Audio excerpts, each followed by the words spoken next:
Conservative radio host Laura Ingraham is going to stoke up fear among her audience in the worst way possible. The enemies are clear. The enemies are, well, a lot of you listening right now. Those are the true enemies of the Obama state. We talk about the Islamic State. This is the Obama state. And the enemies are Tea Party members. That's why he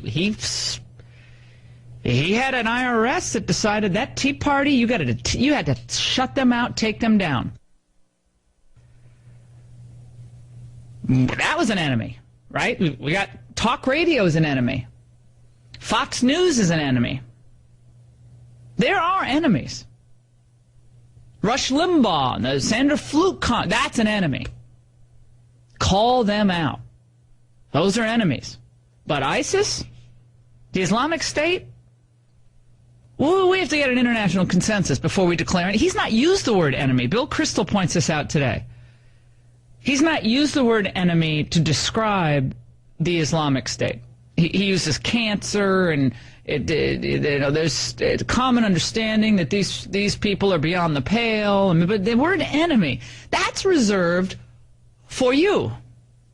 So I tweeted last night that perhaps if we found out that the Islamic State, I don't know, just denied birth control to women and denied payment for birth control to women, maybe then they'd become an enemy. So Republicans and the Tea Party are a bigger enemy, according to Obama, than ISIS. Yeah, you nailed it. Obama hates conservatives more than ISIS. Which is why he bombed ISIS in Iraq. He didn't bomb RNC headquarters in Arkansas or Nebraska, did he? He didn't send the troops into Kentucky to deal with the hardcore right-wing militia movements, did he? No, he didn't. In fact, he bends his will to fit Republicans and conservatives and Fox News time and time and time again. So if his enemy is Republicans over ISIS, he's got a weird way of showing it.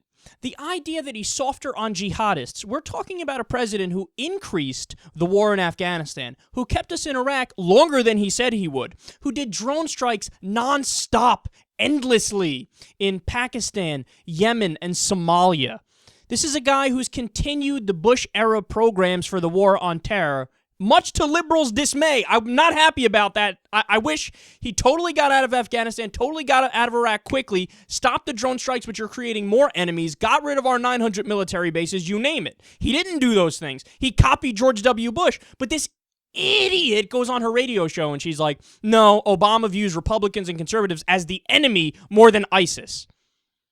But see, this is why I keep telling Obama you should have never, ever, ever, ever, ever tried to compromise so much with the Republicans. They smack you across the face even when you agree with them. You do their policies and they still tell you that you like ISIS more than them. You did Obamacare, which is an individual mandate health reform. It's Richard Nixon's idea and the Heritage Foundation's idea. It was Newt Gingrich and Chuck Grassley's idea. It's the Republican idea for health reform. You do their policy and then they smack you in the face and say you like ISIS more than us. So if they're going to smack you in the face no matter what, you should have been progressive to begin with. You should have been liberal to begin with. But you didn't act like that. Why? Because I think you were never really all that liberal to begin with. In your heart of hearts, you're a corporatist. You are center-right. You are a pro-establishment kind of Democrat, just like Bill Clinton. So, God, this is so disheartening in so many ways because what we're seeing here, other than everything I just said, put all that aside, this is how people get radicalized. You see what I'm saying? It's stuff like this that makes people radical. Because they hear this, they take it to heart because they're not that bright, the people who listen to talk radio, and then this is what makes them lash out in violent ways in many respects.